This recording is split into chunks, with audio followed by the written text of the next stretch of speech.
What is up, everybody? Hello. Welcome to another RPG First Look. This one is sponsored by nobody. Me. I bought this game with my own money because it seemed cool. I read 2 pages of it and I was like, no, I'm going to save this one for the internet because it looks, look at this. Look, this Don Quixote shit going on here. So we're going to take a look at Ultraviolet Grasslands today. We're going to do a first look, and I'm going to go through it, and I'm going to see what the fuss is all about. It looks pretty cool. It looks like it's laid out pretty well. It's got some good graphics, some good art, but I don't know anything else about the game. So we're gonna take our first look today. We're going to dig into Ultraviolet Grasslands, and we're going to see what is what. Now, I keep calling it Ultraviolet Grasslands, but the entire name of the game is Ultraviolet Grasslands and the Black City Psychedelic Metal Role-Playing, brought to you by Wizard Thief Fighter Studios and Exalted Funeral Press. Luka Rejic. Luka, I'm sorry if I mispronounced your last name. Bzoop. That is the full title of the game. This is the cover page of the PDF. Yeah. So, aesthetically, I'm pretty into it. Psychedelic metal role-playing, right up my alley. The art all looks pretty, it looks like Mobius art in a lot of places. I'm very curious about it, and I think this is likely going to remind me in a lot of ways of Mothership. There's a lot of cool stuff coming out of Exalted Funeral these days. They are worth keeping an eye on if you're not already. So this is our cover page. I like that it doesn't even say the name of the game on the cover. It just says UVG. And I love that it's tongue-shaped triangle G. Yeah. UVG in the Black City. It kind of reminds me of Lacuna, because Lacuna's full title is long and obnoxious, right? Lacuna, or The Tale of the Girl in the Blue City, or something like that. Yeah. Ultraviolet Grasslands. I am Shield Triangle G. I'm super curious to see what it's about. I don't know the system. I think it's an OSR game. I guess we'll find out. That's what these first looks are for. So the very first page of the game, once we get past the cover, is lyrics from Fire of Unknown Origin, which is the best Blue Oyster Cult album. I'm sad that it's not a quote from Veterans of the Psychic Wars, but that lets me do that in my own game. It is a quote from Burning for You by Blue Oyster Cult. And I think that's a great start. That puts us on a pretty good track. So this is the game. Luka mentions kind of how the game came to be, the reasons why it exists, who helped publish it. Talks a little bit about the art, which is cool. But I wanna get into the game. I love this layout, this mix of vertical and horizontal. I want to know who this purple-skinned person with no face is. But let's see what the game describes. Let's see how the game describes itself. I'm going to read this verbatim, okay? The Ultraviolet Grasslands is a rules-light RPG point crawl module, okay, inspired by psychedelic heavy metal, the Dying Earth genre, and the Oregon Trail games.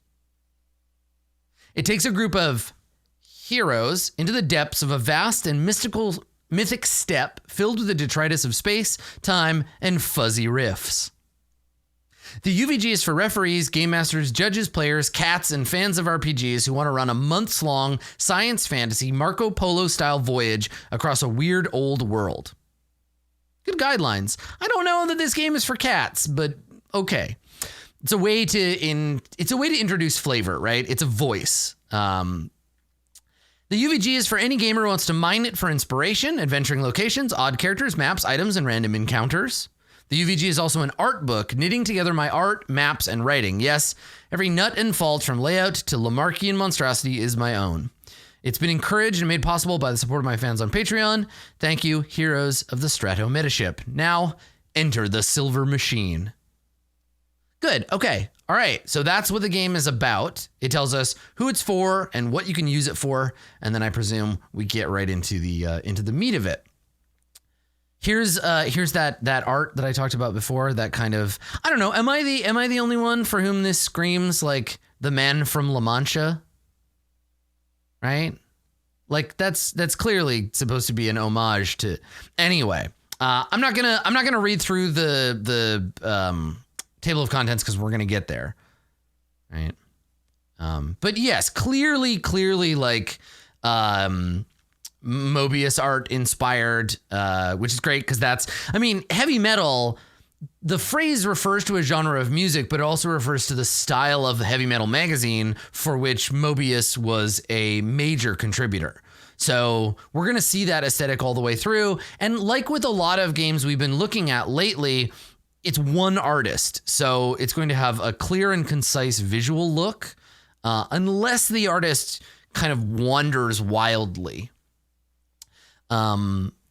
So it starts with some fiction, which I could take or leave. I'm not a big fan of that kind of introduction, but that's okay.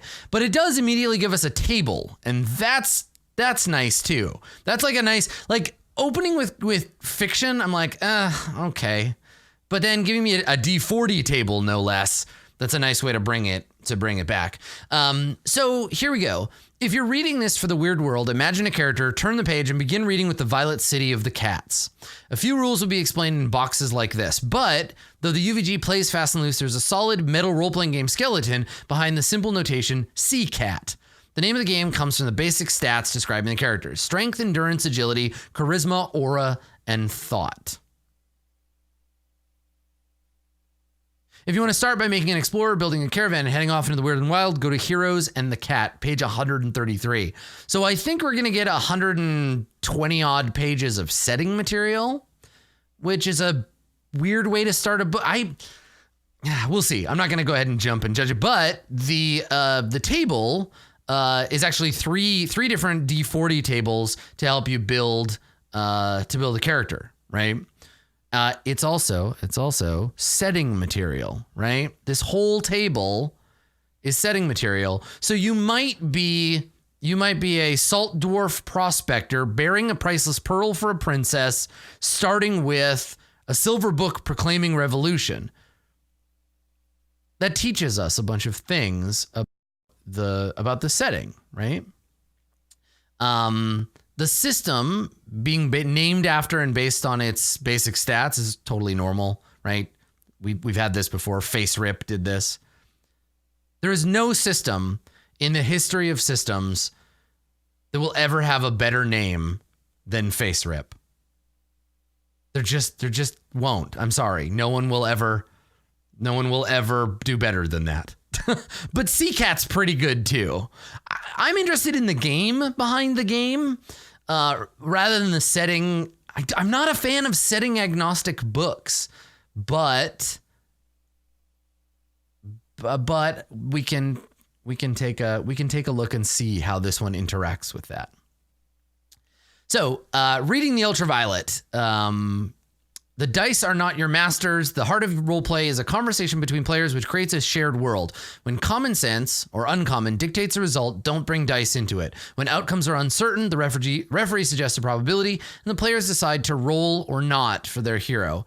Once the dice do go rolling on the table, they are the oracle, and they determine outcomes.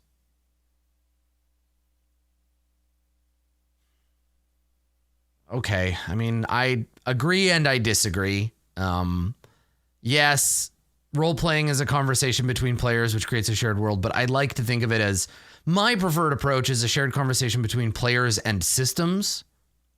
I don't like games that tell you that they don't need to exist, but I guess if UVG is trying to be more agnostic or be more setting forward, I guess I can understand that. And that is kind of an OSR approach that like the referee kind of decides and you go from there. But okay, that's fine. So it assumes It assumes a couple of sets of polyhedral dice from D4 to D20. Sometimes it mentions strange dice like a D40. Use a digital die roller or a creative combination of dice, which is, watching this live, exactly what chat is doing right now. How does this work? How do you roll a D40? The core die is a D20 because it has a comfortable flat spread of probabilities. I mean, it chaos plateaus, but that can be good. High is good, low is bad. Throughout the text, from encounters to random results. A stat test is D20 plus the stat plus the skill over target. Common format is easy charisma test. The D20 adding charisma against an easy target. Oh, and they're down here, right? Difficulty is 3, 7, 11, 15, or 19. You can randomize them and you have to roll over that number. Oh, that's interesting. Okay, so it's not like a DC where it's like if I say the difficulty is 11, you need a 12 or better. You have to be over the target. Yeah. Okay. All right. I mean, that's a bit different than I'm used to, but I think that's relatively easy to figure out. Okay. Sometimes you'll spot the phrase a relevant test. You can use any combination of skill and stat that makes narrative sense. Okay.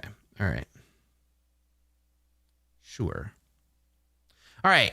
Chapter 1, Violet City, a last eerie house.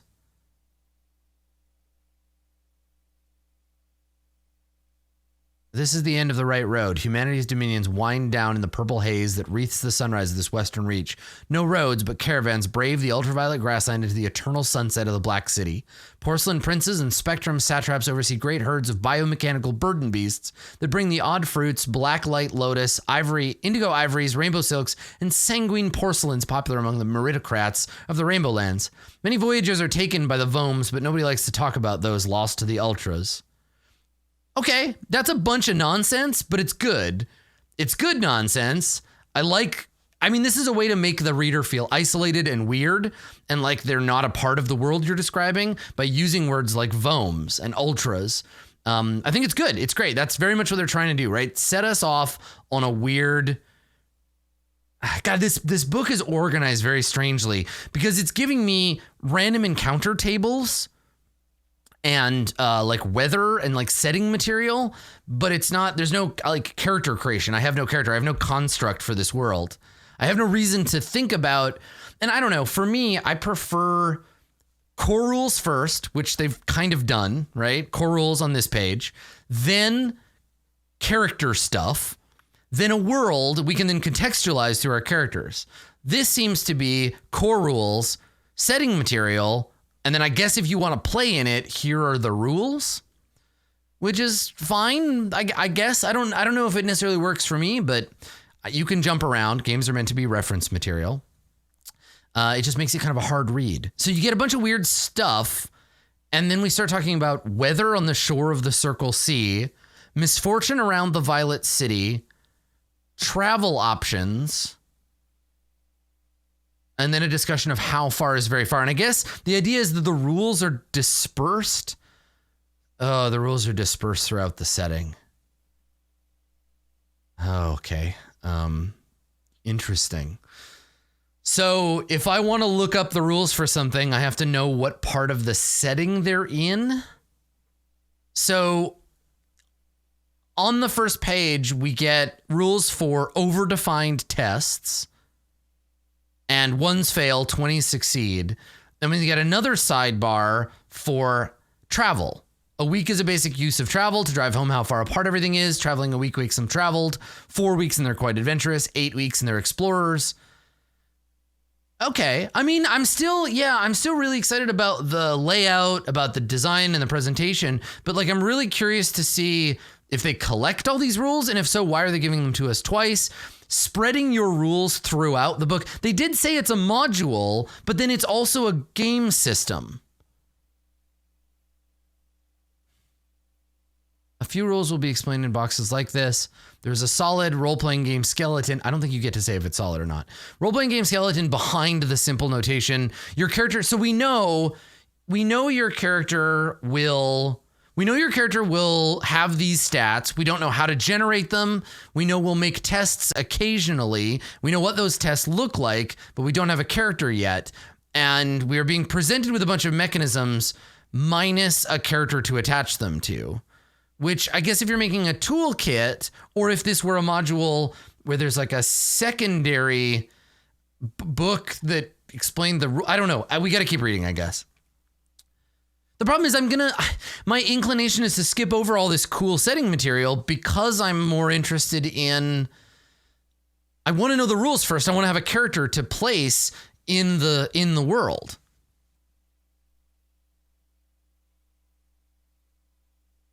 There is a sidebar here for cats. Cats are exalted within the Violet City. Some or all among them are actually cat lords, a different species with little human hands and terrifying telepathic abilities.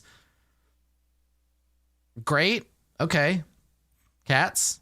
That's fun. Horned cats, black cats, bad cats, half glass, walk through corner. So like there's a lot of weird in here. And I feel like right now the use I could have for this book would be to pick through it, but I'm pretty good at I guess this is the thing. Everything that the game is offering me so far, I'm good enough at doing myself that I don't need this book, right? Like, it hasn't offered me anything that I can't already do. It has a very basic system, which we don't, like, whatever. I could throw something together like this, no problem. It's got a lot of, like, really interesting kind of, like, weird detail, which could be cool, but it's so far just a setting book, but presented slightly better, right? In the sense that it has tables instead of just paragraphs and paragraphs of, like, setting bullshit. So that's good. It's presenting the setting in a usable way, which I think is deeply important. But yeah, I'm not sure where the game is or like what I'm supposed to do with all of this. So here's another rule for henchmen, sidekicks, followers, and lackeys. So throughout the UVG, you'll run across non-player characters. Think of them as extras, generate their stats as you need. Ultras are bodiless ghosts that skip from body to body. Vomes are biomechanical cybernetic things. They're just some of the weird in or post-human factions or species running around the UVG. Okay, all right. You know what? I think probably the game that I want starts on page 133. I would have maybe flipped. So let's jump ahead. We're on page 12 now. Let's jump ahead and see. I want to see what we get at page 133. Like, there's so much cool art and stuff in this book, and I want to stop and look at it, but it's all setting material, right? Which I guess is the point. I could also use a map to figure out, like, where all this crap is and what the deal is, but yeah, this feels like, it feels like the Dead Station or whatever it was called, Dead Planet. It feels like that supplement for Mothership without Mothership. Like, I want the game. Here we go. Okay. Heroes and the Cat. So you've decided to see what this Seacat under the UVG is all about. Come inside. The show's about to start. It's a good introduction to the moving parts of the game. Why is it on page 133? We're going to show how Seacat works, how characters are made, and how to run a caravan through the ultraviolet. Okay, so again, there is a reason, like, it's supposed to be maybe an art book first, maybe a setting book second, maybe a role-playing game third. But okay, whatever. I want a role-playing game, so I want you to put this stuff at the front of the book and then tell me what we're going to be experiencing once I have a mechanical framework. The Cat, aka the Game Runner. If you've been running role-playing games and campaigns for decades, if you've ever tried knowing it, you know that terms like Dungeon Master or Game Master are misleading. You're no master, maybe Game Runner or Referee. That's true. But even more than that, you're a member of the band that gets the evening organized, prepares a few hooks, and sets the beats for the game. You're like the bass player of the role-playing group. You're cool, but you're the coolest when you make everyone play and shine together. That's the best part of the book, like, so far. This is a great description of game mastering. Very, very cool. Very nice. I like it. So that's really cool, and I think that's a great approach. Let's see what it says about players. The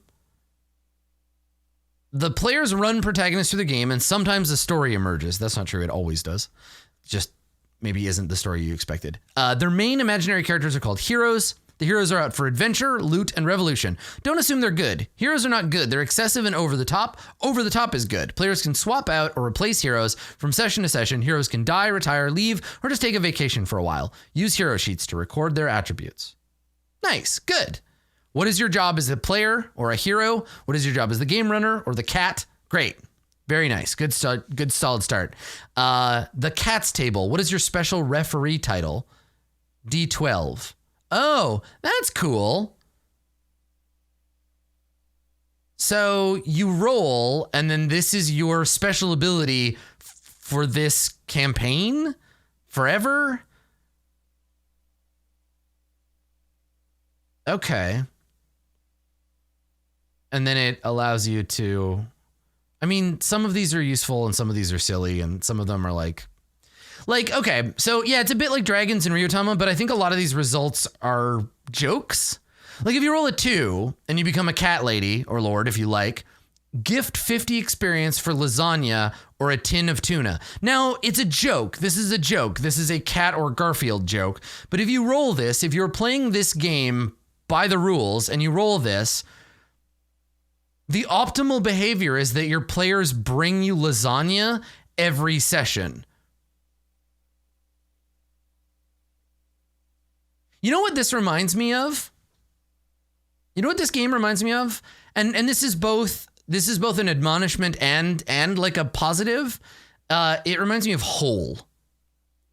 Anybody play Hole? It was an old White Wolf game and it was human occupied landfill, and it was like a weird sci-fi setting that kind of had like a joke game attached to it, and that game had so many like random tables that you were meant to look at and laugh and then just ignore and never use. Like some of these are really cool.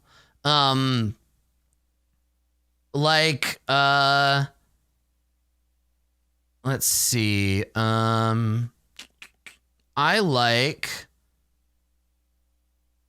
Dog Duke, right? Give your hero 1d4 rerolls if they bring food, snacks, and music to the game session. That's fine and cool, but again, it's mechanizing these kind of social level things and rewarding, like...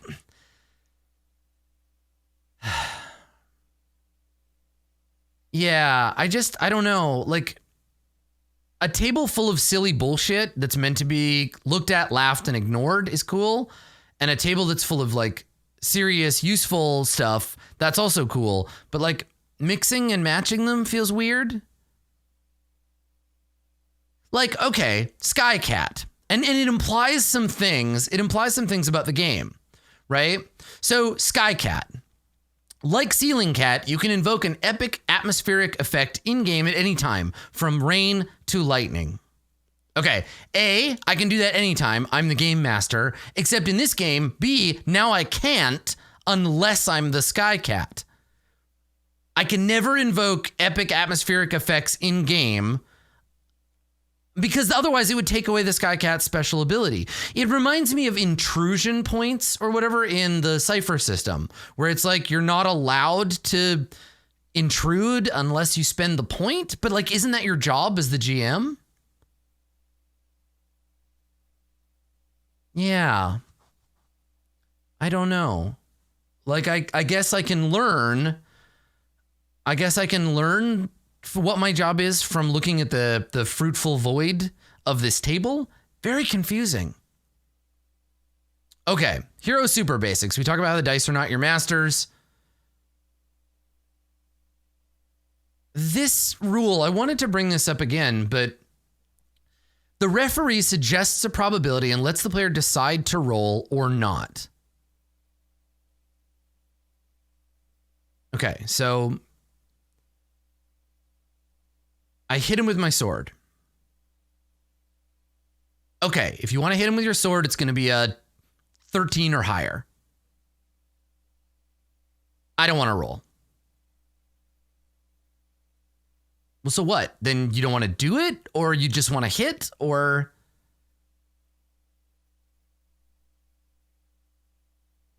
like, what happens if they say they don't want to roll?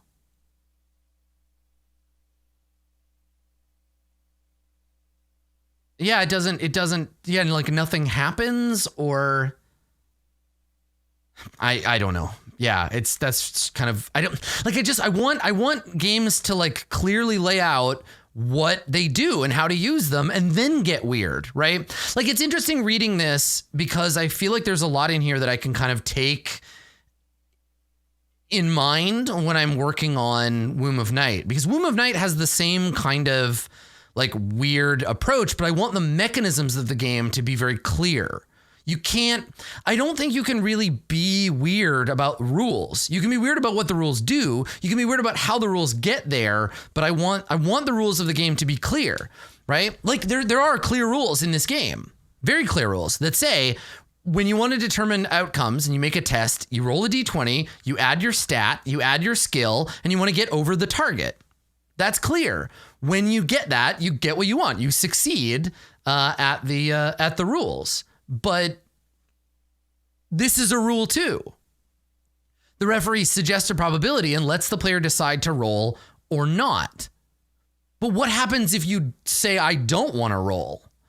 Now, I'm sure that if the authors of this game and the editors of this game are like listening to me say this, they're probably screaming to themselves, this is how it works. It's supposed to work like this. But if I can't tell from the text, how am I to know that? Right? I'm not sure about that. Yeah. And I don't want to have to guess. Right? So there's some weird mechanical like gaps in this system that I'm not totally certain about. So we've got over-defined tests. We've got ones fails, 20 succeed. We look at those. Those are clear rules. Advantage and disadvantage. Roll an extra die, take the better or worse result. Boons and blessings manifest mechanically as advantages you store and use when you like. A boon or a blessing, that's inspiration, right? Consecutive rolls mean when you roll a natural 20, you roll an additional consecutive die, and if this is also a 20, you get a rare result, right? So if you can like double crit. This mechanic is a silly way to add rare results and recalls the days of 1800 strength. Okay, like it's confirming a crit. That's fine. Yeah, we can zoom in a little if you want. That's fine. Yeah, is that? I mean, the text is very small. Let's go like that. Okay.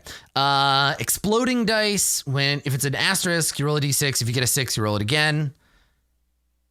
Exploding dice come into play with carousing and some weird artifacts. Even if you forget this little rule, it won't matter much.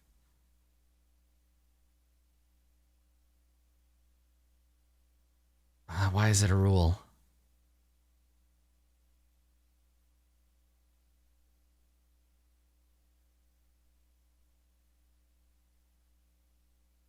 Okay. Stats. You play with 6 stats. Seacat. Strength, endurance, agility, charisma, aura, and thought. A stat of 0 is the minimum. 5 is the maximum. Right. Okay. Skills, learned skills, represented by an inchoate series of descriptive skills which vary from setting to setting and over time within a campaign. Define what a hero is good at.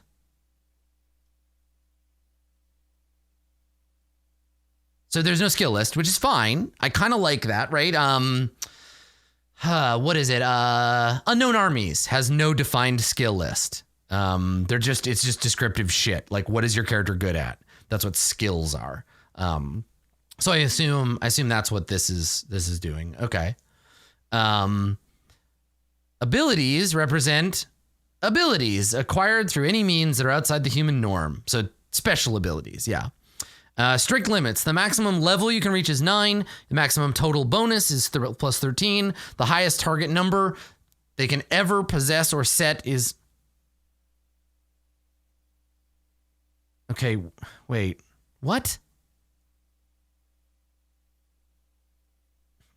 Okay, so wait. Now I'm confused because I thought that the GM, the cat master or whatever, set the difficulty. But now they only suggest it?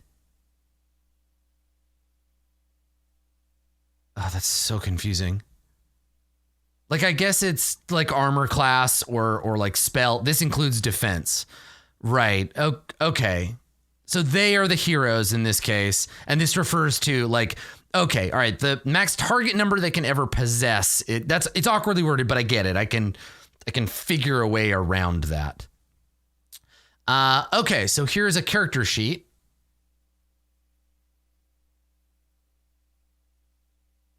Abilities unlock at level 1. 4 sources to learn a new thing. Heroics. End game. I guess this is like hit points because you're checking as you go, right? First stack of gear, your stats, and then a little map you can draw on. Customize your character. Okay. Yeah, this is hit points for sure. This is like the checking, right? Grumpy, disadvantage, half speed. Okay. And there's a bunch of stuff on here I don't understand, like cost for magic, but I'm interested to find out. It's asking some, or it's asking some good questions or begging some good questions. Oh yeah, life remaining, but then I don't. Okay, whatever. We'll figure it out. The game will explain it. Here we go.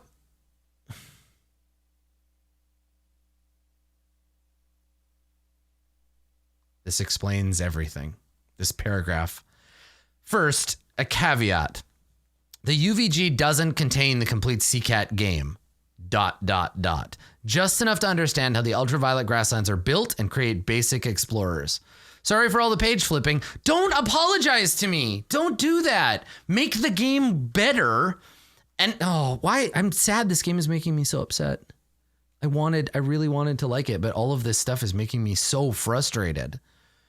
The art is cool. The layout is cool. I was so excited, but like everything that I'm learning is making me like annoyed and frustrated. It's like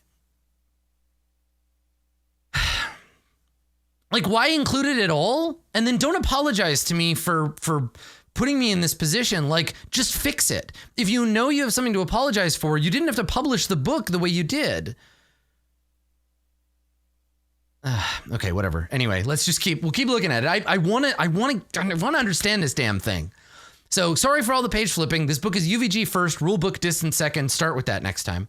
Overleaf is an example of a filled out character sheet. Let's start making your hero step by step. So you can draw a small portrait of your hero, give them a name, fill out a section, even the name over several sessions. They get more fleshed out. You have your stats. You have XP. With experience, your hero's power goes up. You gain levels, you increase your bonuses and your stock of life. At the box at the top, you measure your bonuses and your life increase with levels. Gaining XP is on 146. It's an abstraction of power. Level 1 is an average human. A Conan-esque hero might start at 3. Bonuses add to die rolls when heroes are skilled at a task. Okay, it's your proficiency bonus. Why do so many... I mean, I guess it's because it's easy, but it seems like 5th edition D&D and so many of the little bits and pieces of it are just this like assumed lingua franca of like game design right now. Like it seems like every game that I've played has advantage and disadvantage, proficiency bonus, like a bunch of like 5e structural stuff that got just pulled over because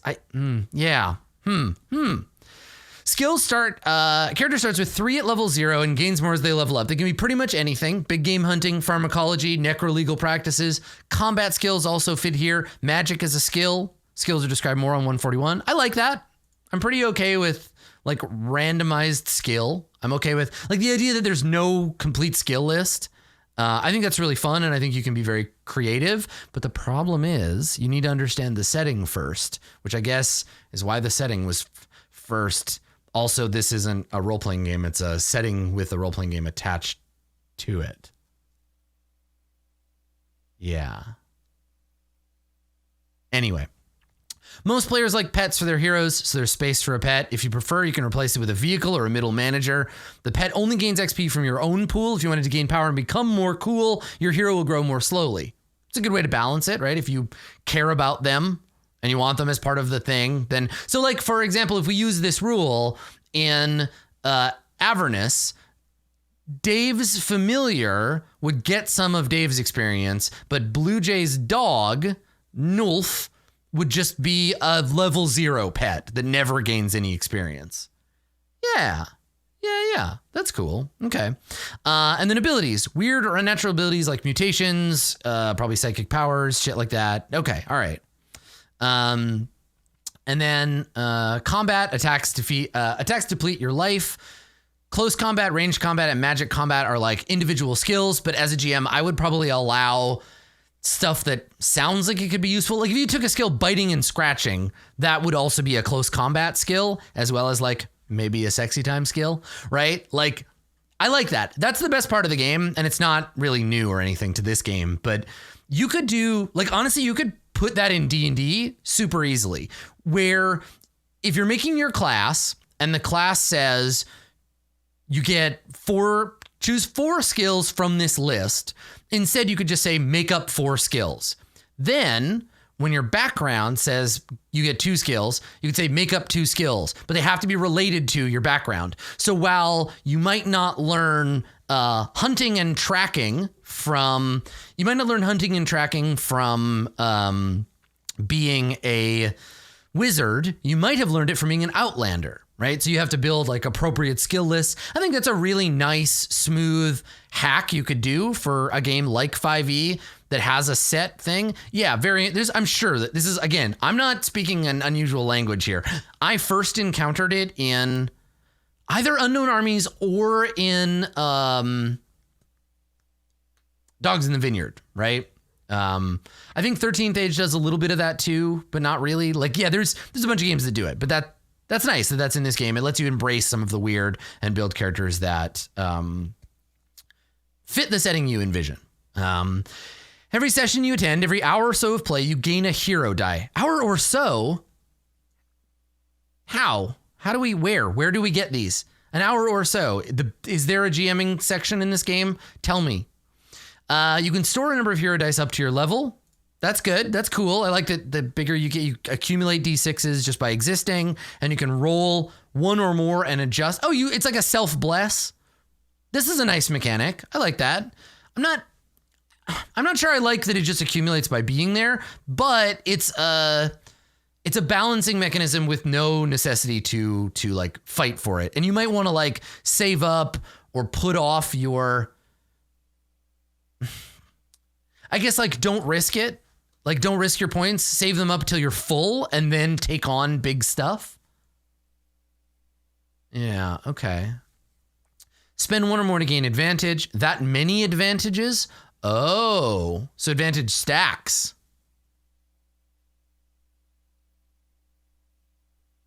Interesting. If you were running a campaign, would you leave the hour or so up to the GM to decide? No, fuck no. Hell no. I would just set a timer that beeped every hour. But the problem is, this leads to, again, when I think about games as games, I think about players like Johnstone. I think about players like Dan and Dave. I think about players who engage with the system and trust the system to tell them what to do. So in this case, how does this game affect your behavior as a player, right? Every session, you better fucking show up with that lasagna or you are playing this game wrong, right? Bring lasagna or you are failing. The game incentivizes you to bring lasagna. It also incentivizes you to delay action until enough time has passed that you have a full pool. Level 1 characters are encouraged to do more interesting things more often because their pool fills faster, but they're more vulnerable. No, I mean real lasagna.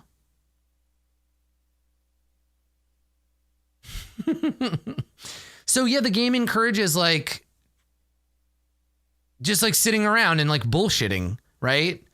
Because if you do that and you don't get into any danger and you just like RP and fuck around and never make rolls, then your pool will eventually fill and then you can take on challenges. This is why these kinds of systems, like ostensibly inspiration in D&D, you get rewarded for doing things, for following your bonds, ideals, flaws, and whatever, right?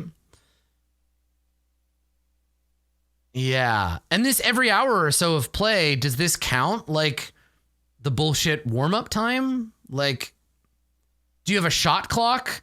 Do you have to like have running? Yeah. Anyway, mechanisms, they mean something in games. Here's endgame. So every time you take I see. Okay, so it's like every time you would die, every time you take stat damage that would take you into negative scores, or life damage that would kill you, then you mark one of these, right? Grumpy, you're not comfortable and would complain loudly if you weren't puppeting them. Disadvantage, you're at disadvantage every roll. You're at half speed, half life. Well, it's lights out. Consult page 155. So we'll get there. We'll get to that. A big part of OSR is strict timekeeping, but not in real life. Nothing in any OSR game I've ever seen uses real. That would be counter to the OSR's like stance, right? Because you're tracking character time. You're tracking movement through the dungeon. Yeah. List stuff the hero is carrying. Includes spells in their spleens, big ideas in their head, and well-gotten treasure. Inventory.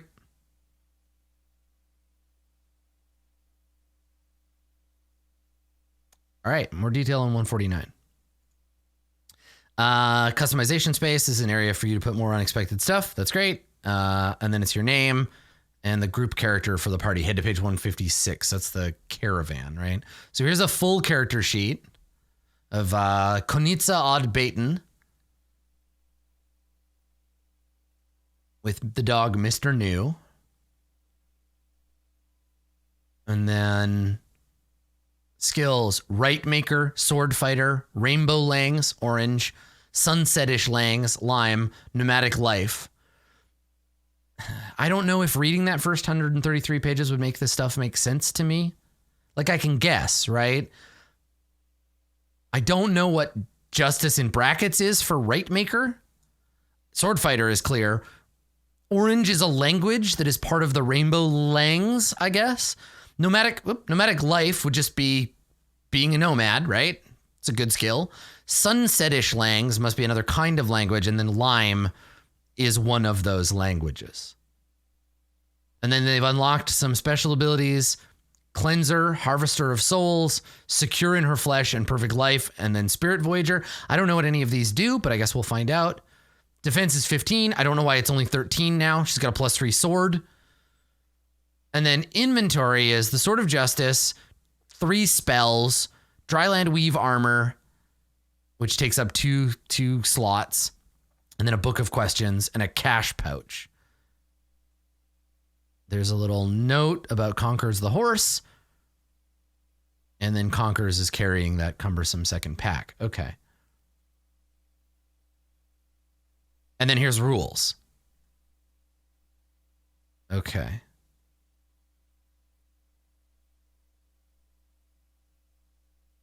Seacat can't and should not account for all possible edge cases. That's true. But, like, give me a framework.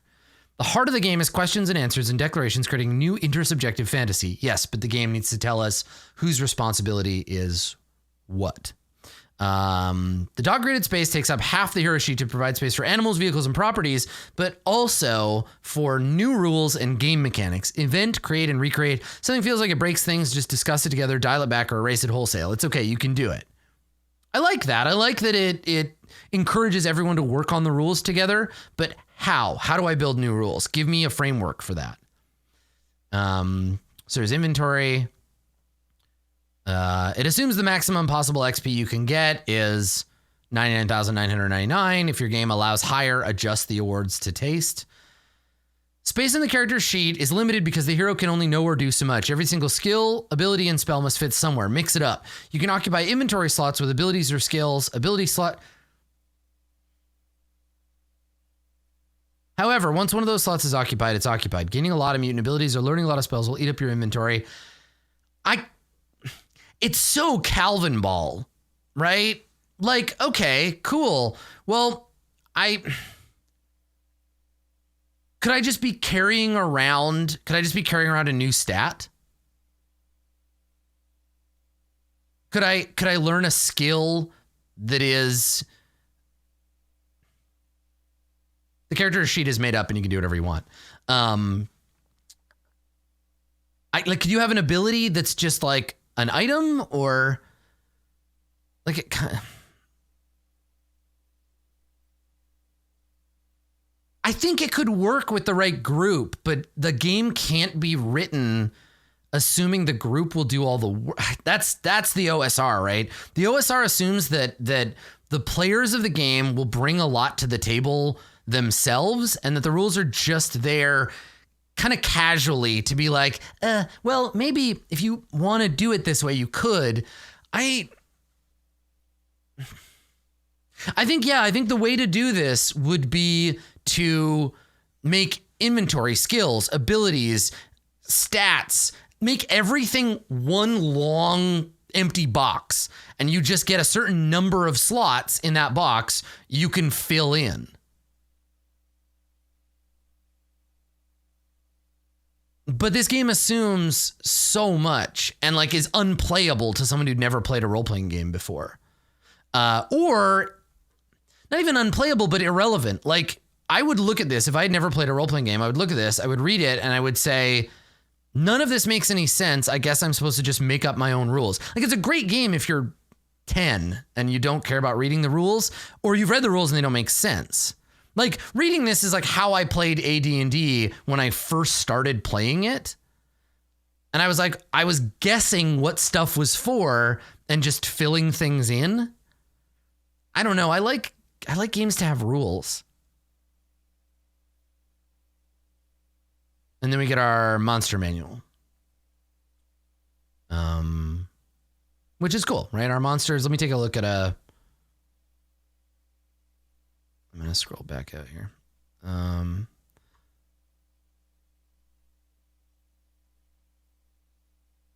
So what is... Okay, I thought I was expecting example creatures, but then I didn't see them. So, wonderful creatures. Every creature the referee runs is simplified compared to the heroes. That's perfect. That's great. That's what you want. It's based on level, target for attacking them, like how easy it is to just like fuck with them, basically. How many life points they have, any major or minor bonuses that they have, how much damage they deal. Almost no creature should ever attack on sight, except for some mad vomes. Most creatures don't want to fight dangerous opponents. Very few fight to the death.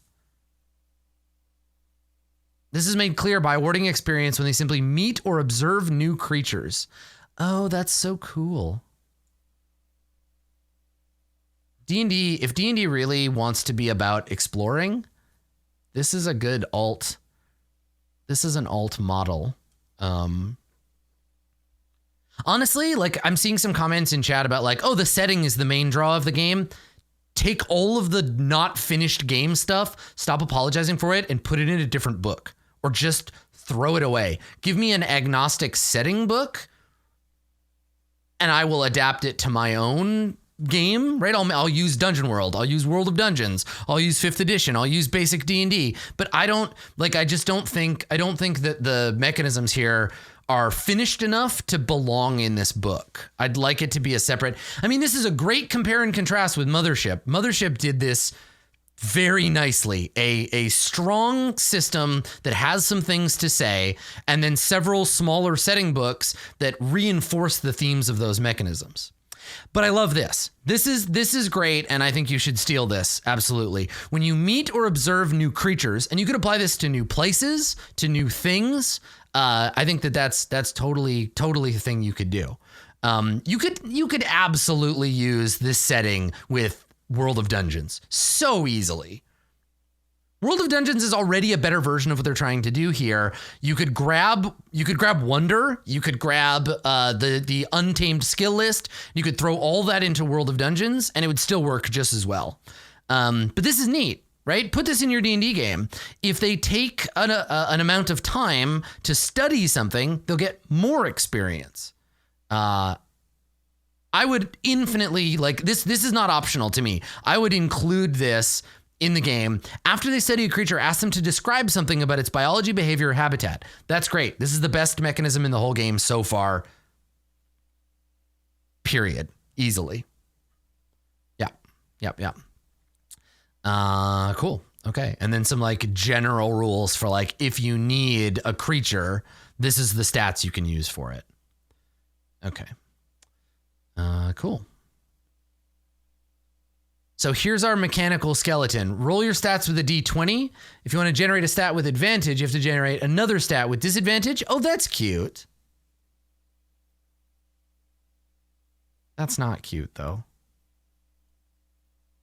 But I like that. That idea of like, cool, I'm going to roll 3 stats with advantage and 3 with disadvantage, and we'll see what happens, right? You're paying for it. That's very cool. I think that's quite nice. The 1800 of stats, do you know that this, I don't, something about that throws me off. I don't like it. But that's cool. That's how you generate your stats. Strength is active physical. Endurance is passive physical. That's a neat way of looking at strength and charisma, right? Strength is doing. Constitution is suffering, right?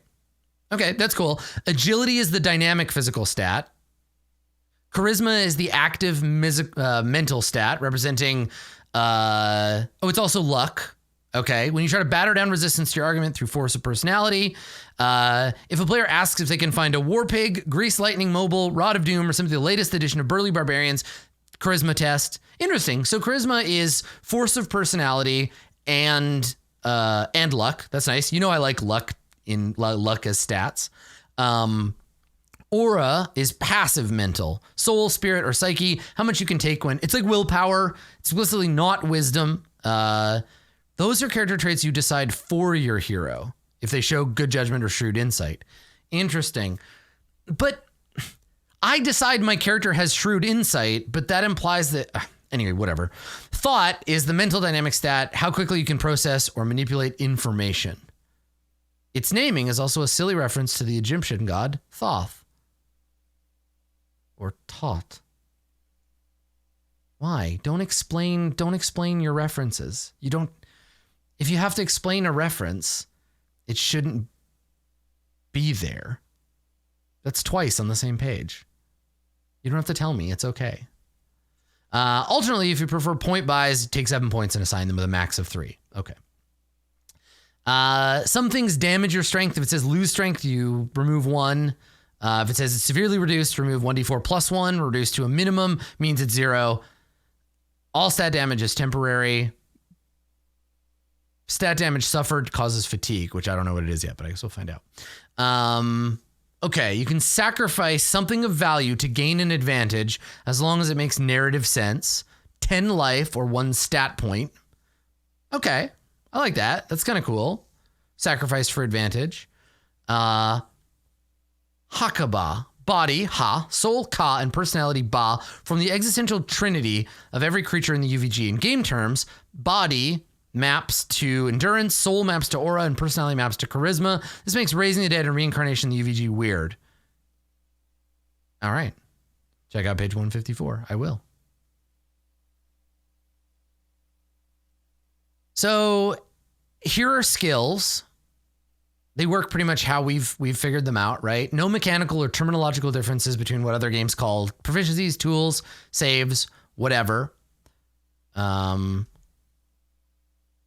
Occasionally, a skill will match perfectly to a test and you roll with advantage. If you take a skill twice, you're an expert and you double your bonus. To gain new skills, at the end of a week of study, they make a moderate thought test. Each location mentor can provide 1 success. After achieving 4 success, you get a new skill. Okay, so basically this is, again, an exploration thing. You need to explore and find people who can teach you these skills. That's neat too, right? Because you're like, and I guess that'd be a charisma test to see if you are lucky enough to find someone who can teach you that. So if you're trying to learn necromancy, you can learn from a necromantic tome. Then you've learned what that tome can teach you. You could visit a anti-sacred graveyard, and that could give you something to learn. You could learn from a necromancer. That would give you another one. But you basically have to go on 4 different quests to learn a new skill. I wonder how long that would take, right? That seems hard to do, but cool. And from a GM perspective, it's fun to offer up because you can only be working on one skill at a time, right? Character sheet, is that right? Yeah, only one at a time. So you can offer up an opportunity to be like, oh, well, while you're in town, this guy can teach you, I don't know, looking cool while smoking cigarettes. Yeah. Do you want to learn it from him? Yes. Mark 1, and then be like, all right, now I got to go out and find other people who look cool while smoking cigarettes, and I can learn those abilities. Yeah. And I guess everybody could teach their own skills to everybody else once. So sharing skills. If you have a party of 5 people, you could just get, how long does it take? A week. You could just be like, we downtime for, I don't know, 2 months, and we all like learn and teach each other our skills. Right? Because if it was like, I guess you could just build your character so that everybody has a shared, well, because you already have the skill. Anyway, it's cool. You could learn from each other is what I'm trying to get. Yeah, it only works for skills 4 people in the party have because they all have to have the skill to teach it to you. So you'd all have the same. Yeah, that's right. And then the number of skills you have available. Oh, it looks like you can learn 3 skills and 1 ability according to the character sheet. Okay, I'm coming around on that bit.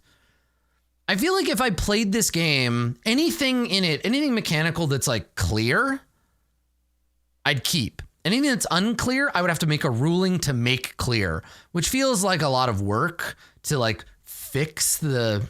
Anyway, where were we? Learning skills. I think skills are strong. I think skills are a strong part of this game. I think the way learning skills works is cool. I think expertise is simple. I love that they both provide possible skills and they let you just make up your own. I think that would be very fun to do as a player, make up my own skills, right? Because it's a way to like amuse your friends and like show that you're like being creative, and it lets you say some things about the world. So that's cool. Conflict. The primary reason role-playing games use dice is to generate unpredictable outcomes when conflicts arise between the heroes and the world. It's a bold statement. Is that true? Is that the primary reason role-playing games use dice? I wonder. I mean, the primary reason this role-playing game uses dice, that's reasonable. What about when a conflict involves characters and creatures with different goals? Well, you got a fight on your hands. Though fight may involve combat and death, it might also involve a cat and mouse game of innuendo, gossip, lawsuits, and frame making. Yeah, right. So it uses the same conflict. It uses the same conflict structure for everything in the game. When a fight breaks out, figure out who the sides are. If at least one side doesn't involve the heroes, you can just narrate the results.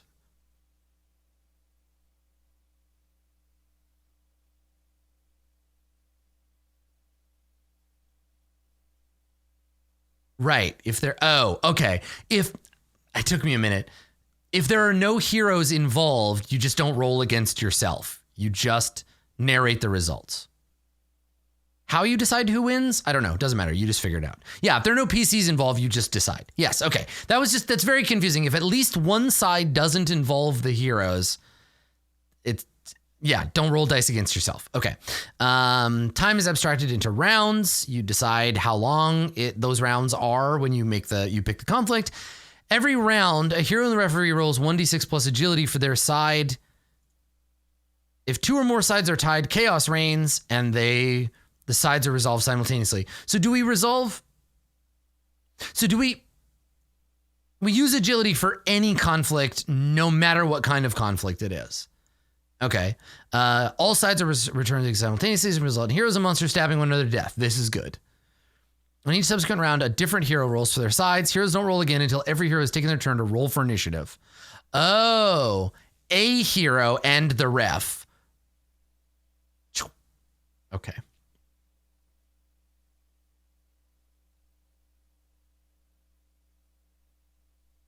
See, this is why it's so fucking confusing, right? Even chat is like having a hard time with this. If at least one side doesn't involve the heroes. Yeah, one side doesn't involve the heroes. What the fuck? At least one, which is to say one side doesn't involve the heroes, the enemies. So if it's heroes versus one... Whatever, I don't know. I don't understand. It should just say if neither side involves the heroes. Yeah.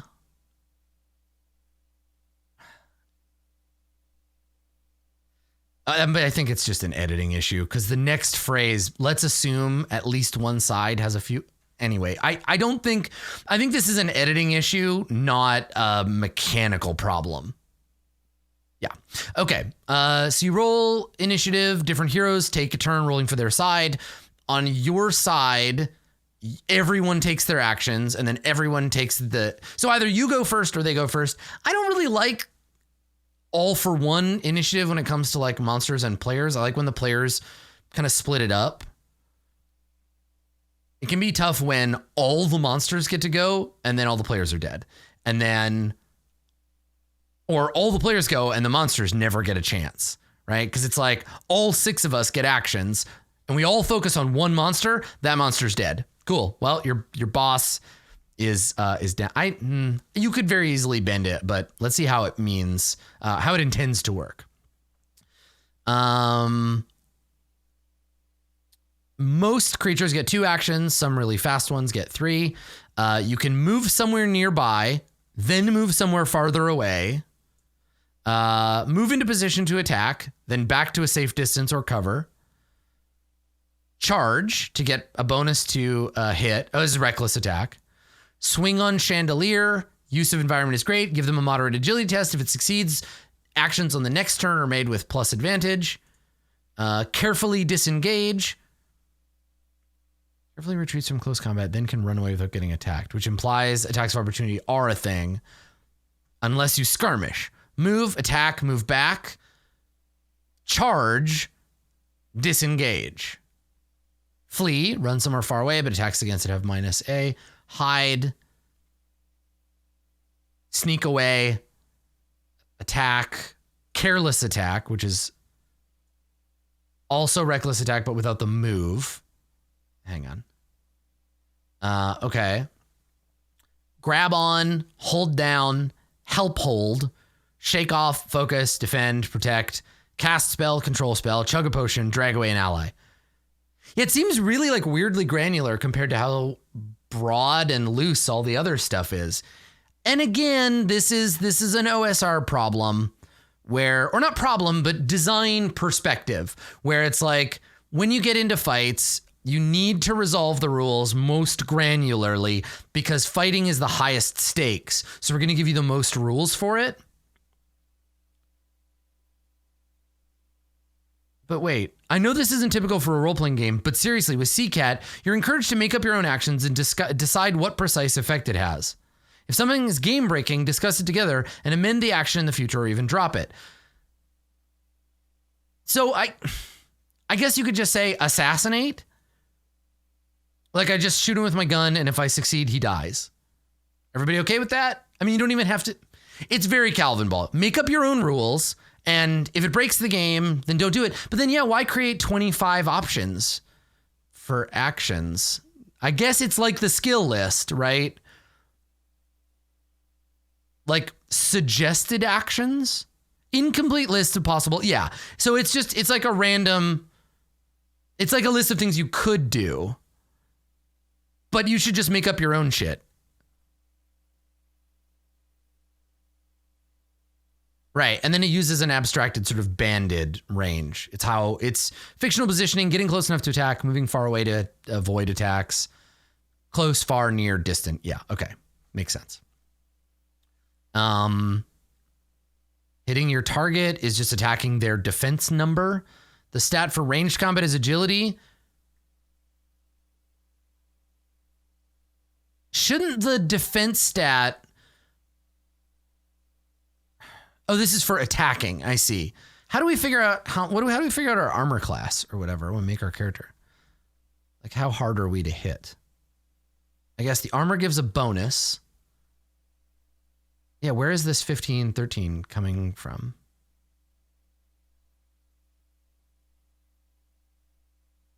I guess we'll look at it in the next paragraph. Yeah, I guess it must be described here in combat.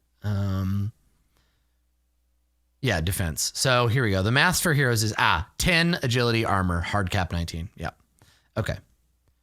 Optionally, you can parry. Roll a d20. If it's more than 10, use that number as your base defense. Mathematically, it's equivalent of having advantage on defense. If you're the ref, do not do this in most fights, as it'll really slow things down. Because you get 2 actions, so you could attack and parry. And if that's all you do, whiff. It's going to be more... I mean, unless you're waiting for your opponent to fail at a parry. I'd love to see what that looks like in combat with 2 actions. Yeah. Danger. Damage, where life burns faster. Okay, so this is like the damage that things deal. It's abstracted just like hit points. Theoretically, you could be gossiped to death. That's fine. It just represents your staying power. When damage reduces your life to 0, you're out. Doesn't mean death. It just means you're reduced to 0. You take a point of fatigue. Narrative effects on fights. The focus on the fight is the hero. There it is. Okay, so this is that thing. Don't roll dice and spend time narrating the results of off-screen battles. I tried that. It doesn't work. You don't have to tell us this. Just make it a rule. You did already. Okay. The hero should be encouraged to try weird and unusual tricks. As a simple rule, reward good ideas with advantage and bad idea with risks. How do I determine what's a good or a bad idea? Where's the GM? Oh, and then this is just the escalation die from... Okay, all right. Magitech and Fantascience. So this is how magic works. It has a spell price in life. The default cost is 2, marked with a little underline. Thus, an explorer summoning a 3rd power Thornstone Obelisk would pay 6 life, or any mix of life and stat points. If they became a true wizard, reducing their magic cost to 1, they would only pay 3 life. So spell price in life equals magic cost times spell power. Okay, that's cool. I like it. It costs things to cast spells, but why are these dice instead of numbers? Do we roll these?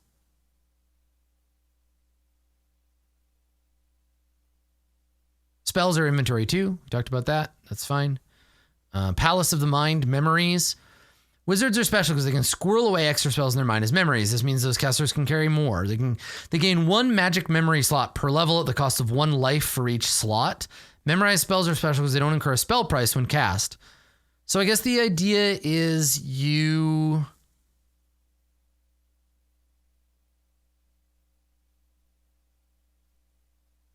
Let me look at that character sheet again. So you carry around the spells in your inventory, but you write down memorized spells in the dot area. And then when you cast them, they don't cost life, but you can only memorize a certain number. Is that how that works? Let me look at that again.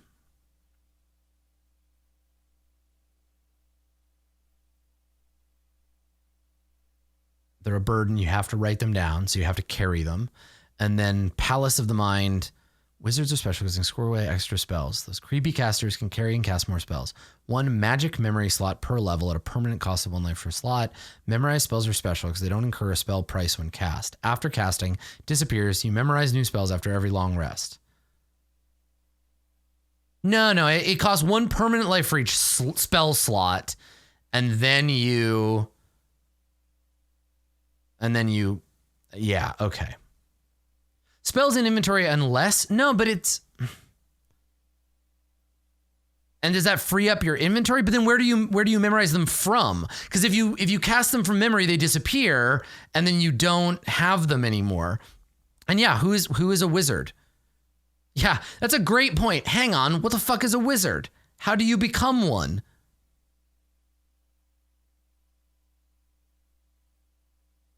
Anybody can cast spells, but wizards are special. But, okay. Higher power spells cost more. That makes sense. Imbued magic. A spell that imbues a reserved vital essence for the duration. Doesn't matter if you spend 8 life or 2 agility or whatever. They can only recover those attributes when the spell ends. When you create a magic item, you imbue it with your life force. So it seems like a lot of these abilities, a lot of magic takes away from your internal power. When you cast a dangerous spell or a higher power than your level, test a relevant skill to see if everything works out fine. The spell price is the target number. If they fail their test, the magic corrupts them. When their level is higher than a dangerous spell, they make tests with advantage. Dangerous spells are described as such. Okay. And then here we go. Becoming a wizard. So learn a suitable skill. Otherwise, every spell is dangerous. Learn spells by discovering them and studying. To become a true wizard, track down a mentor, perform 3 foolish tasks, permanently reduce your life by 1 point in a ritual involving 1 point per level in a ritual involving strange foods at a harrowing feast. Okay, and then you become a wizard and it changes how you interact with spells. That makes sense. Okay. So you become a wizard in narrative, not prior to the narrative. Okay. Biomagical corruption. If you acquire a deleterious mutation, you reduce your stats. Okay, so I assume locations, monsters, spells can mutate you. These become abilities? I guess you just write them down. Okay. And if you roll multiples, let's see. Right, later outcomes, and so they can like you can get tiers of potential mutation. Okay. XP are the lifeblood of heroes. They turn regular legume entrepreneurs into grossly overpowered, extravagant tomb robbers. Okay, sure. So what are we rewarding the players for?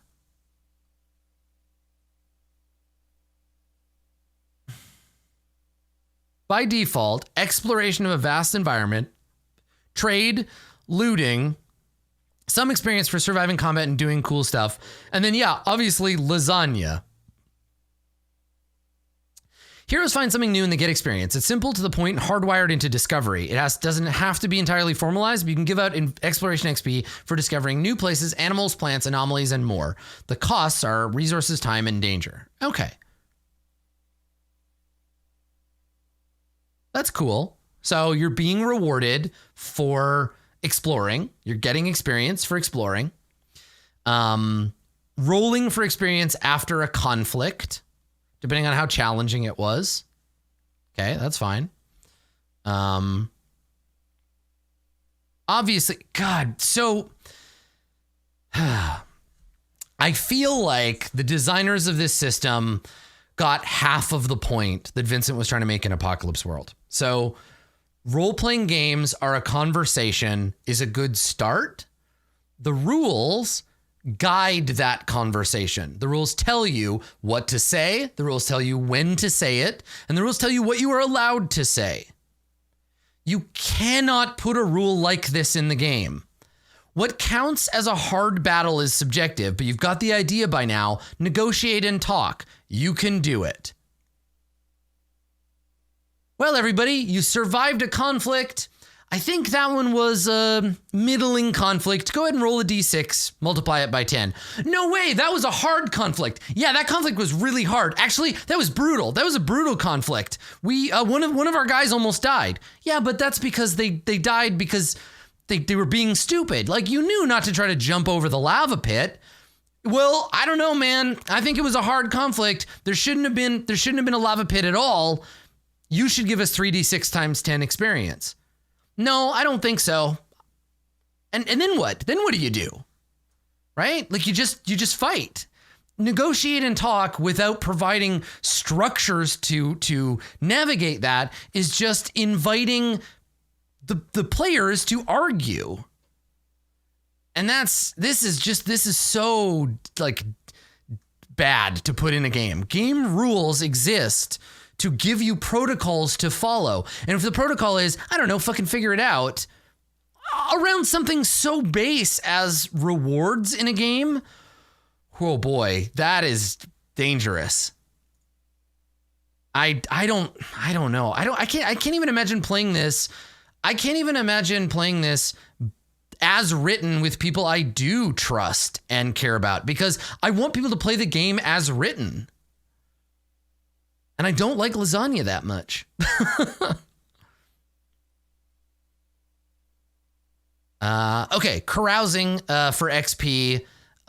When you arrive in a settlement, you can blow 1d6 euros, I guess, 1d6 times 100 euros on hard partying and gain that amount of experience.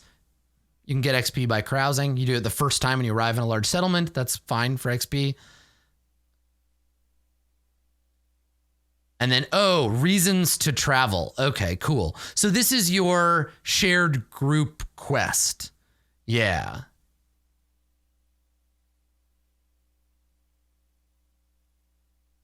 Yeah, okay, cool. So if you have one of these, you will get XP all together at the end. And these seem to be pretty big. Okay, cool. These are also hooks for like campaigns. So, time. It's an OSR game.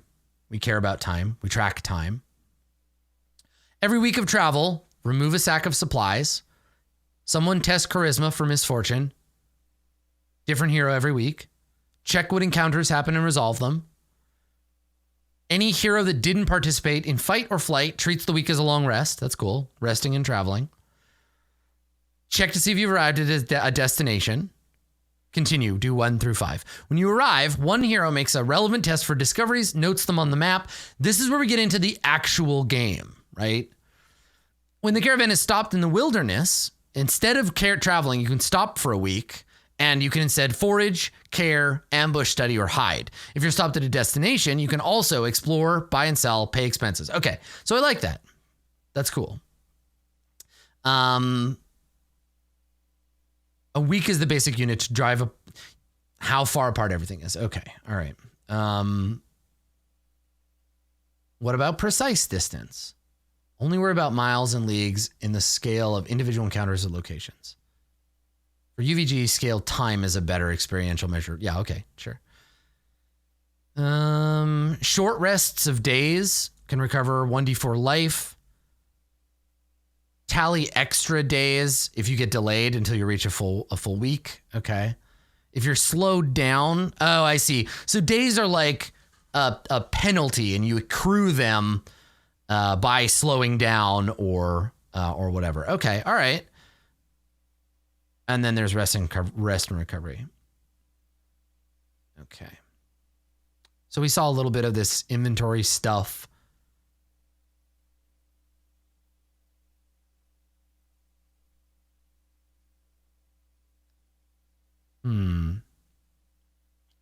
This is kind of cool. This modular treasure thing. Sorry, I was looking at this for a second. So if the heroes come across a series of beautiful crystalline sculptures with diamond eyes, why do they hack out the eyes? Space. Anytime a treasure item is described with fancy words, add a sack to its size for every relevant word. Add sacks for heavy materials, fine workmanship, intricate mechanics, cyclopean architecture. Just pile it on. The fabulous gold and marble statue of the metaphysical insinuation of being by Jared of the Artistique is worth 6,000 euro and takes 6 sacks of inventory. 6,006 to transport. Right. A sack is a single unit of weight. Basic inventory unit. A sack is 10 stones. 10 stones is 100 soaps. And then soaps are cash. Yeah. 1 sack is 10 stones. 1 sack is 100 soaps. 1 sack is 2,500 cash. It's just for encumbrance. And then you can hack out percentages of the treasure. Yeah, okay.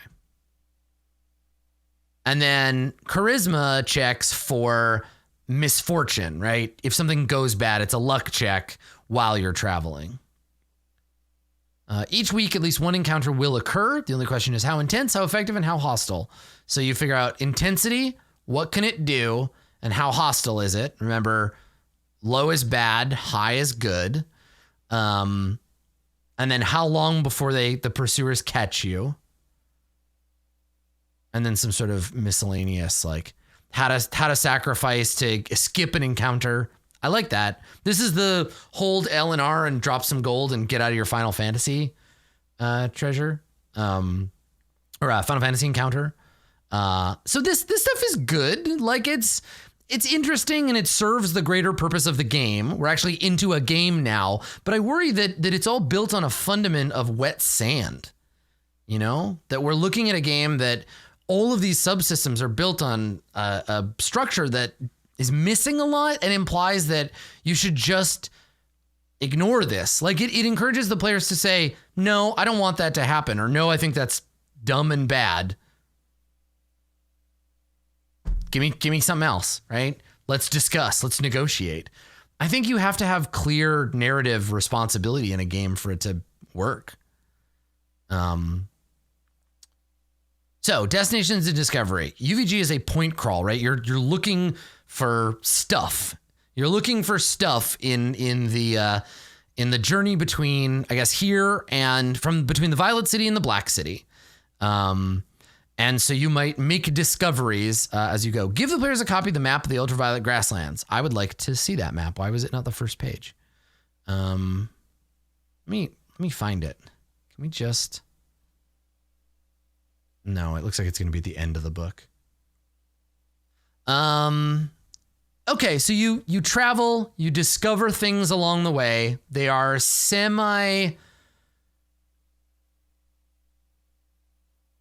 they're semi-randomly associated, which is cool. I mean, that's fine. That's good. That's good for a point crawl or a hex crawl or whatever you want to call it. There are rules for starvation and for thirst. Those are super important. That's why we track weeks. Okay, here we go. Death and Hakaba in the UVG.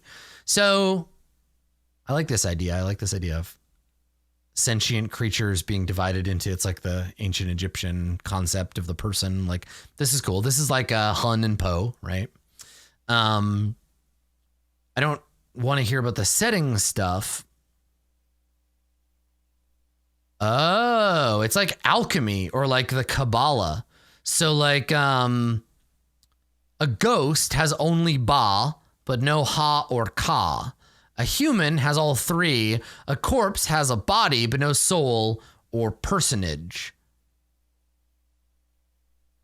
A zombie has a personage, but no, a personage and a body, but no soul. Demons are soul and person with no body. Okay, this is cool. This is a cool little matrix. I want to see how it works. So spells such as animate dead or the poetic supplication to the rotting god, yada, yada, yada, carry permanent costs. All right, how long have they been dead? Bring them back to life. 7 marks of the rotting god. I guess you can get that when you get brought back to life. No, you lose. The revived permanently lose. Here we go. Bear marks of the rotting god. Yeah, that makes sense. Okay.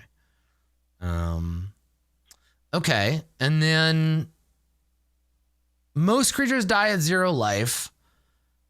The referee or players can just declare.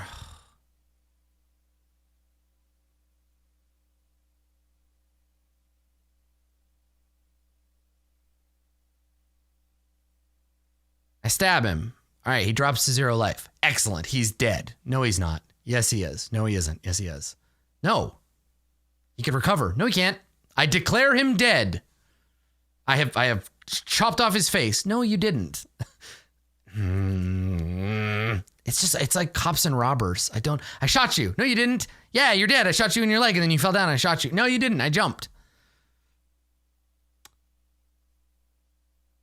In the road tripping, point crawling, acid fantasy world, heroes don't have to die. The world is full of body hopping ghosts, golems, zombies, etc. Okay, so 0 life, they gain a level of fatigue, and you can either choose what happens or make a charisma test and let the Oracle of the Death dice decide. So this isn't the end game stuff. What is a level of fatigue? Is that end game?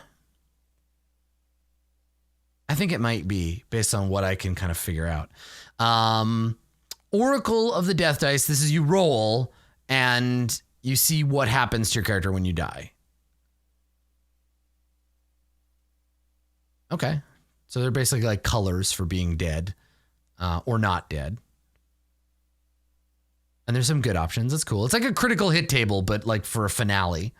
And then we get into Caravan. So your Caravan is like the character that the group all belongs to. Yeah. So, okay.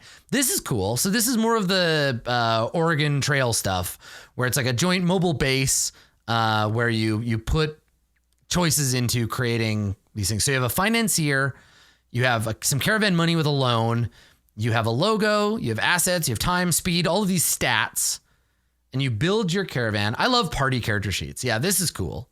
Because then it ties you together where you're like, my job in the Caravan is this thing. This is my job, right? And I serve the greater Caravan so that our financier doesn't get mad at us. We can track weeks of travel. We can track seasons, years elapsed. That's fun. This is cool, right? It's cool. I'm into that. And then we got some sample caravans, right? Because you might run across some others. Is this our map? Is this our big map? It's like 4 pages. Oh my God, I have no idea how to read this map. I guess the idea is that I would print all these out and then like glue them together. So the low road and the high is 1 week from Steppe of the Lime Nomads. And Lime Nomads is 2 weeks to the Violet City. Violet City is a week from the ruins of Azure. Violet City to the Red End, I guess, is non-traversable. But let's see the overlap here. So, right. So this map, Porcelain Citadel and Potsherd Crater, you march west. Yeah, here we go. So it's a little bit, I like that it's preset, but that we make discoveries as we go. It reminds me a little bit of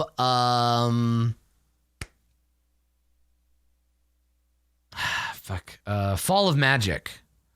Fall of Magic. Yeah. What is this? 738. I don't remember FTL's map well enough, but I think I get what you're picking up. So 738. Is it 8:30? 9, 10. It's like a clock. Is it time zones? Like if it's it, because the only other time we've seen a circular. Yeah, let me look and see if there's like a. Here we go. Time haze lifts. Oh, it's sunrise. Or sunrise or whatever. It's okay. Yeah, got it.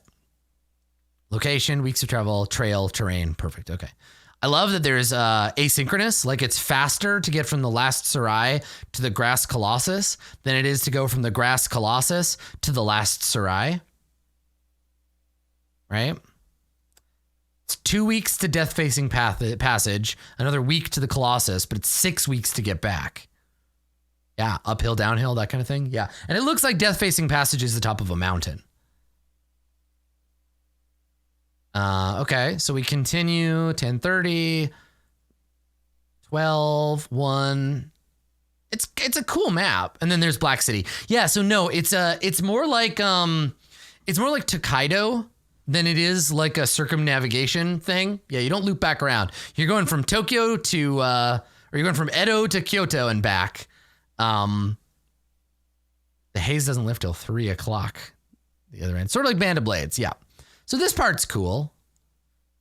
Dark Passage is 2 weeks to get to Dead Bridge, or a week back to the Ivory Plains, 2 weeks to get to Dead Bridge, or only 1 week from the Iron Road. Wait. 1 week, 0, 2 weeks, 1 week, 3 weeks, 2 weeks.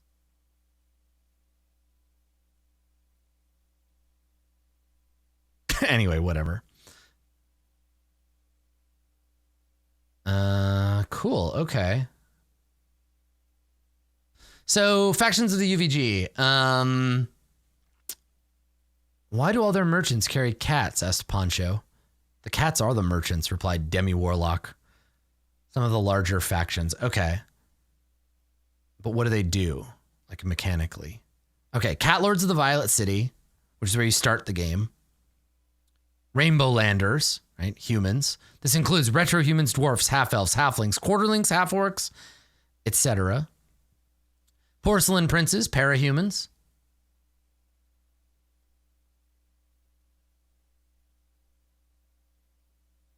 Spectrum Satraps, parahumans. Spectrum Satraps as heroes. So this is all setting material for the kinds of people. Steppe nomads. Oh, I see. Okay, so it gives you some mechanical stuff. Like if you want to be a Spectrum Satrap, this is the change that you make to your character. Oh, that's cute. Spectrum Satraps have a backup. So you have like a backup sheet when you visit. You make a copy of your character sheet, and if you die, you can resurrect your crystal body. Oh, that's cool. Fond of bright-colored suits that cover their whole body in glass helmets. They travel in great prismatic walkers and are fond of illusion and radiant magic. That's cool. And then ultras, afterhumans, ghosts and body-hopping spirits. Or vomes, violent mechanisms. Autogolems, synthetic organisms. Yeah, got it. Cool. Weird that this stuff isn't in character creation, but I'm more excited about this now than the character creation led me to believe. I like that it gives you some like alternate options. Other Voyagers. Oh, just random people you might run into. Good. It's Yasna. Okay. All right, gear. So things like supplies, toolkits. Let's see. You earn €1 a day. It's called cash.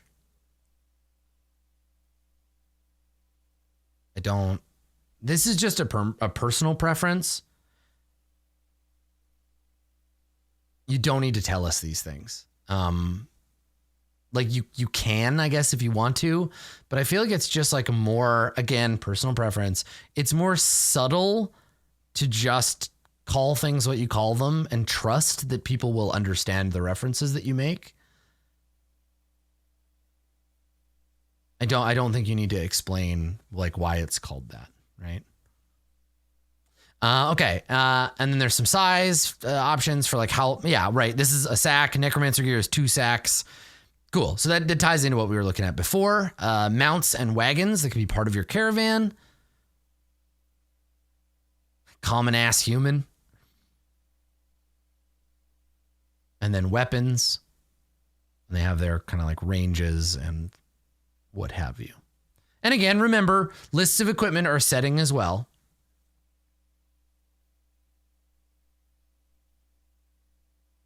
All right. And then the various armors that give you a bonus. And then for armor type, oh yeah, right, cumbersome, disadvantage on stealth, etc. So it'll show you what. Okay. Random treasures table, which I'm sure is full of really cool stuff. Trade in goods, right? You leave a place carrying goods, you bring them somewhere, you haggle for them, use that money to buy more goods, you take it to the next place.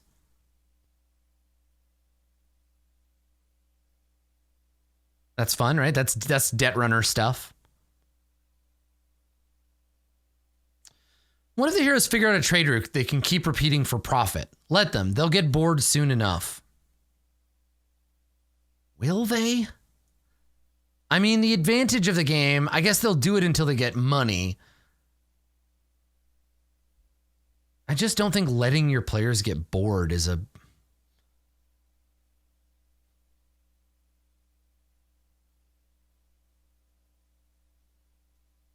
but it is cool that you can set up your own.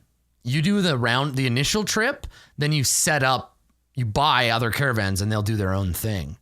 That's cool. Ignore all this, but creating your own trade routes and hiring hirelings to do that, that's cool. I think that's neat. Because then you check in every time. What is it? How often do you do this? Every time they collect profits. They can't collect before the caravan is returned. So I guess it depends on how long, right? A full route, double the number of weeks listed. That's cool. So you do it yourself, you make it safe, you set up a caravan, and then every 2 weeks, your bank account gets a certain amount of money in it, and then you can go back and retrieve that. No, I think that's really cool. I think that's neat. Some random trade obstacles. There's some really good stuff in here, but it's obscured by like a bad role-playing game. Like there are a lot of independent systems, but they don't have a core like thing under them that I like very much. Like I think it needs to strip out all of the OSR stuff. I think that it needs to make very clear rules and say like, this is how you play this game, instead of like, I don't know, just hang out and talk and make up a story. It's like, you're a role-playing game. If you want to be a role-playing game, do it. If you want it to be a game where the rules don't matter, throw out the rules. Don't include stuff in your book. Don't make people pay for something that is irrelevant, right? The game should stand on its own merits. And if the setting book is interesting enough it could be used in any game, do that. Dedicate page count to that stuff. Then, if you want to, create a separate book that's a fully finished, fleshed out role-playing game that you've play tested and that works, and attach that to the game. Make it a supplement to your core thing, or have people who are good at game design or who already have games, have them design for that setting how to do Ultraviolet Grasslands using Mothership, for example, or whatever, right? Yeah.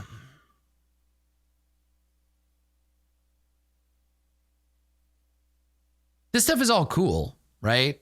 But I'm looking at this at a first glance, looking for the game, the core experience. I think I could probably play or run this and have a good time, but there would just be so much work to like smooth out the places where the game just doesn't give enough of a shit to make a rule, or just to tell me what I'm responsible for. But all these tables are great. All the weird setting stuff is good. Like, it's really clear that's what the people that made this care most about. The game elements,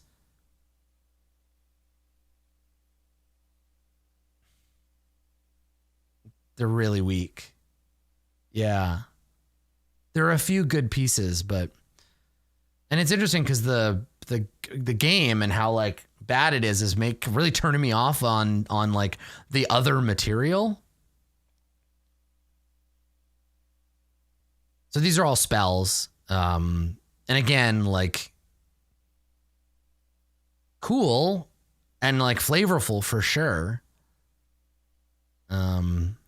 But I don't want to stop and look over every single one. So let's go back to that first page. Let's go back to that first page. Hang on. And let's look at some of this setting stuff. So I guess the idea is they give you details. Yeah.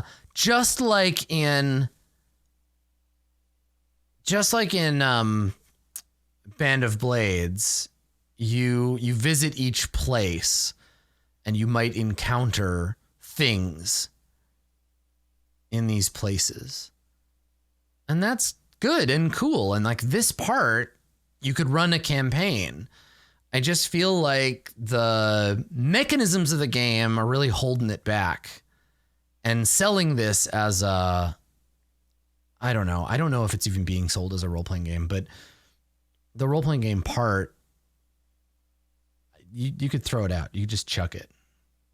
Yeah, you could play your own favorite game. So I guess if the setting and the art are interesting enough, this might be worth buying. But remember, no matter what, whether you play using the rules in the game or you use your own rules from another game, you're going to have to do work to make it fit. And that's fine. That kind of work isn't necessarily bad. it could be fun. It can be a lot of fun, right? Customizing. And I mean, I'm doing this with Far Verona and Genesis, right? My system or my setting, their system, and then we put them together. And every once in a while, starts with a number is like, hey, don't forget about me. But based on what I can see here, as a first look at a role-playing game, I gotta say, I think Ultraviolet Grasslands falls real short. And it makes me nervous because I'm seeing a lot of people who are like, this game is really cool. And I'm like, yeah, the setting is very cool. But I don't know, I guess I'm just spoiled by like Mothership. Mothership did everything Ultraviolet Grasslands is trying to do, but better. I think there are bits and pieces you could steal from the mechanisms of this game and apply somewhere else, but I think maybe it's just not for me. Maybe what I hope for from a role-playing game is more structure and less hand waviness. I like to know and value deeply mechanisms that tell me what I should say, when I am permitted to say it, and what my role in the conversation is. And I recoil somewhat from games that are not assertive enough about those roles. I think even in like freeform LARP, there are clear understandings of like what is to be done, right? There are protocols. Yeah. No, I'm not annoyed. I'm not annoyed that the setting material is the thing. I'm not like, but system matters. Setting is only there to place the characters in a context, in a milieu, and give you something to create a situation. But the rules and their presence, they're not to be thrown out like lightly.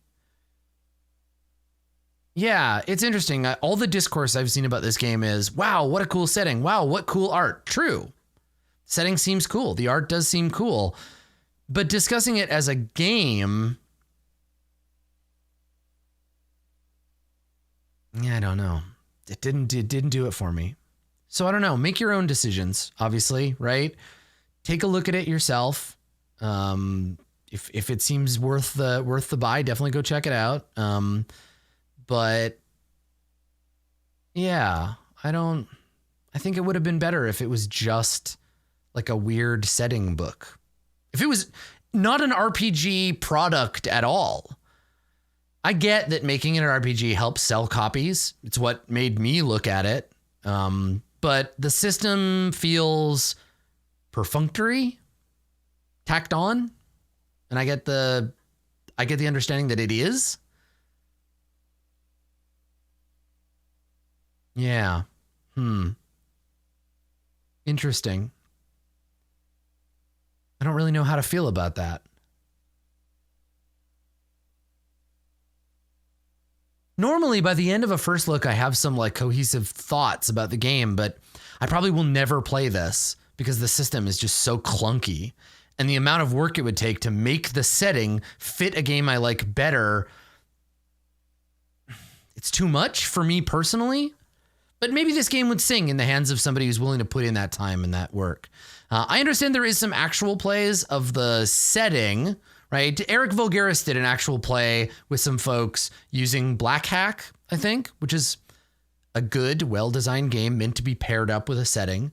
But I think if I ran this, I would probably run it using World of Dungeons.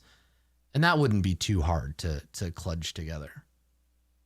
But yeah, interesting. So that's Ultraviolet Grasslands, or at least a look at it. A lot of setting, a lot of interesting setting material, but maybe not so much in the way of like rules, if that's what you're looking for. I feel like it could be useful in the hands of the right players, but yeah, I like settings that are informed by the rules. Yeah.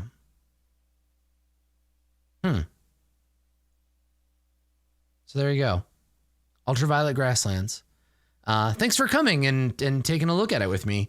I hope that at the very least you have learned something about this game, and it will inform your decision whether or not to play it. I'm going to keep an eye on this game and whether a system comes out, a dedicated system comes out for it. But for right now, I don't think I can really recommend it if you're looking for a role-playing game. But yeah, hopefully now at least you know a little bit more about it. And if it is for you, now you can go and check it out. I think that's it for me for now. Thanks for coming to the Ultraviolet Grasslands first look. We will see you next time in the undetermined future for another first look at a different game. Thanks, everybody. See you later.